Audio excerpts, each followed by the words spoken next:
You don't love anyone.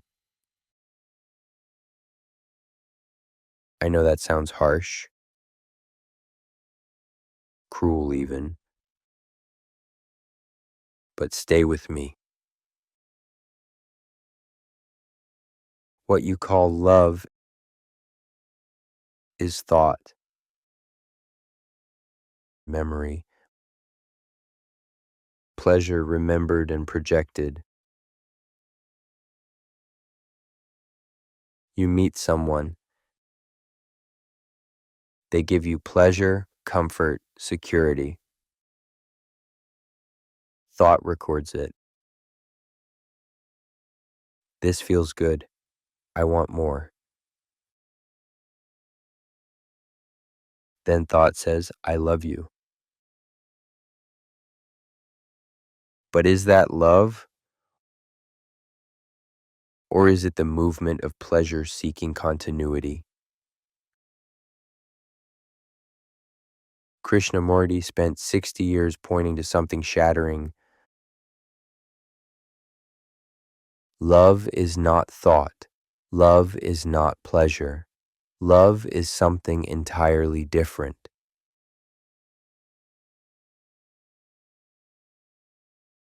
Let's be honest about what actually happens.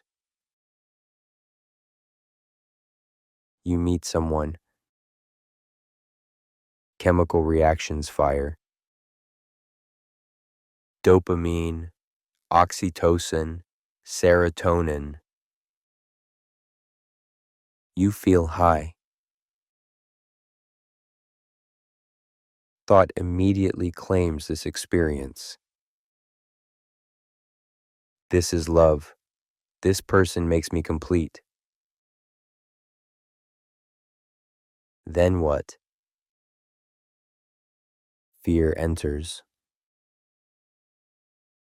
What if I lose them? Jealousy.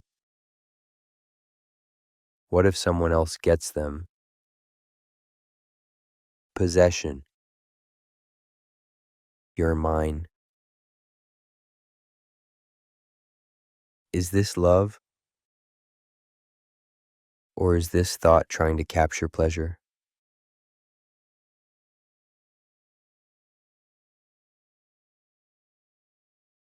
Here's a test Krishnamurti suggested. It's devastating.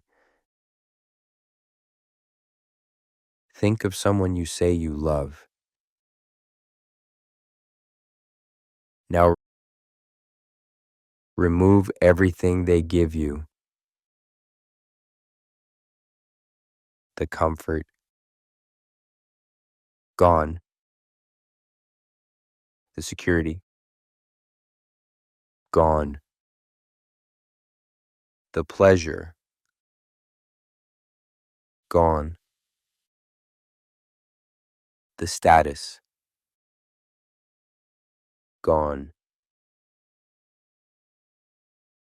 They give you nothing. No emotional support. No physical pleasure. No psychological security. Do you still love them? Be honest. Brutally honest. If the answer is no,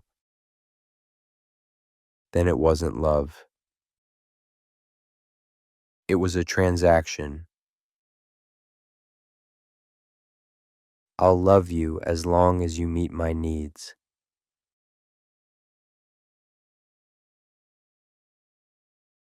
Here's what's impossible to accept. Thought cannot love. Thought can only remember. Compare. Project. Demand. Think about it. Every problem in your relationships comes from thought. You used to be more attentive. That's thought comparing. I need you to make me happy. That's thought demanding.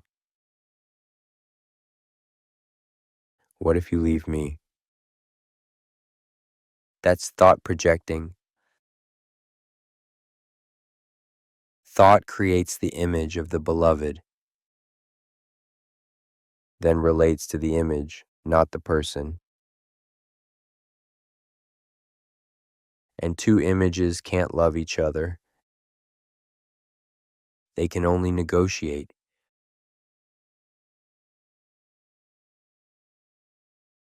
Krishnamurti pointed to something extraordinary. Love exists only where thought is not. In the gap, in the interval, in the silence between thoughts. Remember moments of real love in your life. Not pleasure. Love. Maybe holding your newborn child. Maybe a moment in nature. Maybe looking into someone's eyes and time stopped. In those moments, were you thinking? Number. Thought had stopped. There was no you and no other. Just love. Pure. Undivided. Whole.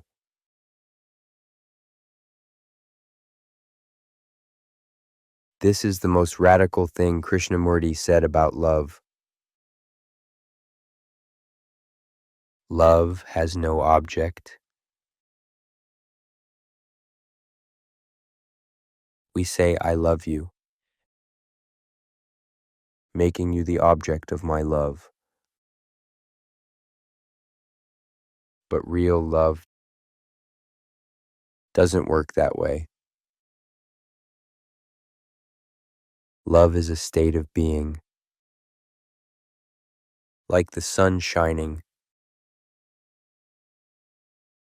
The sun doesn't choose who to shine on. It just shines. Love doesn't choose who to love. It just loves. When you're in that state, you love the person next to you. You love the tree. You love the stranger. You love. Not because they deserve it. Not because they earned it. But because love is what you are.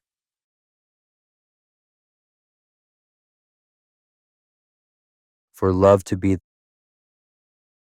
the lover must die.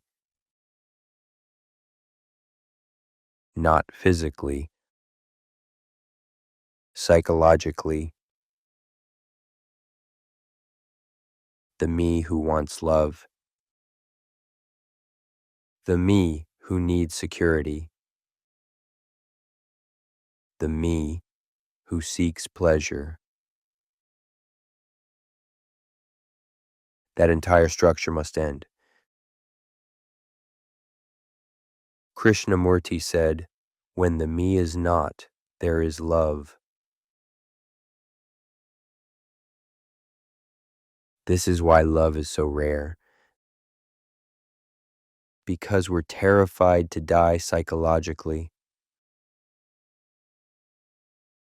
We'd rather have the security of false love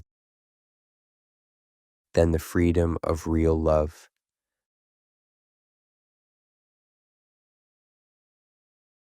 So how do you live this in real relationships? First,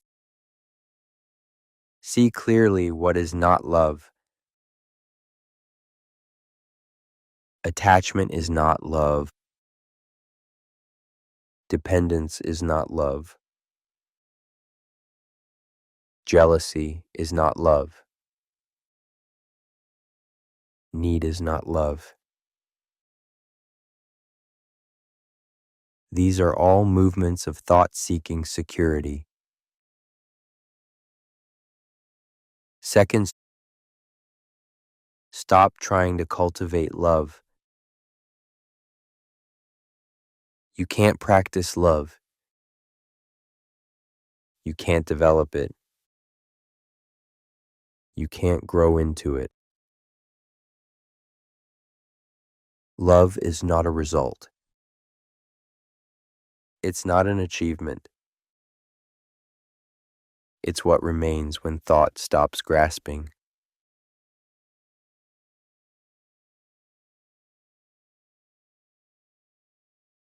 Try this. Next time you're with someone you say you love, watch thought, watch how it creates the image.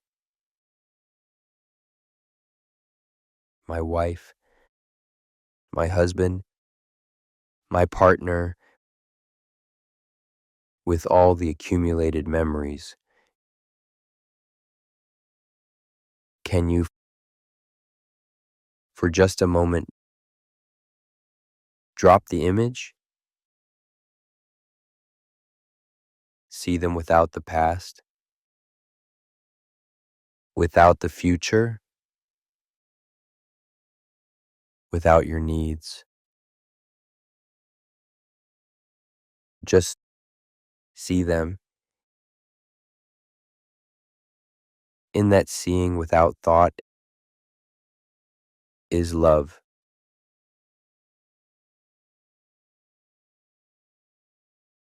Krishnamurti made a connection that seems contradictory.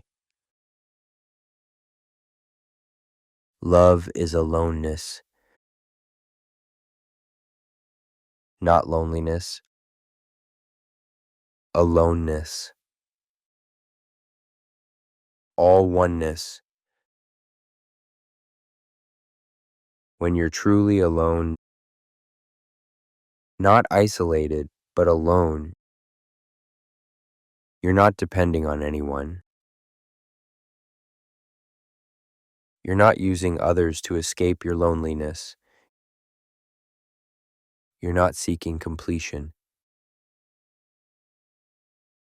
In that aloneness, love flowers, because now you can meet others without need, without demand, without the beggar's bowl. You meet them in freedom, and freedom, meeting freedom, is love.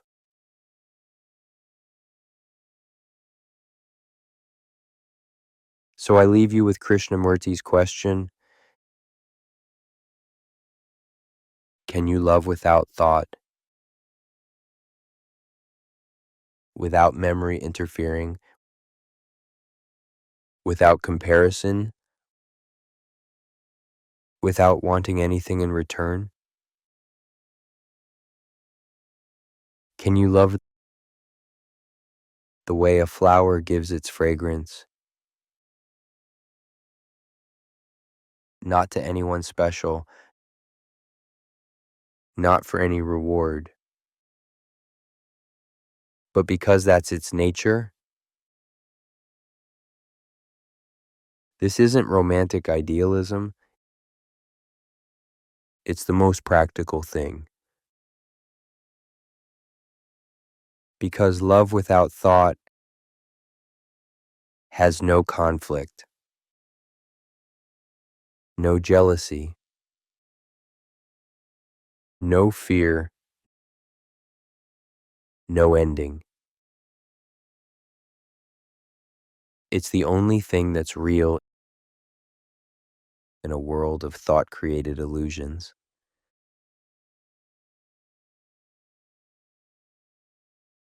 Can you find out what love is when thought is not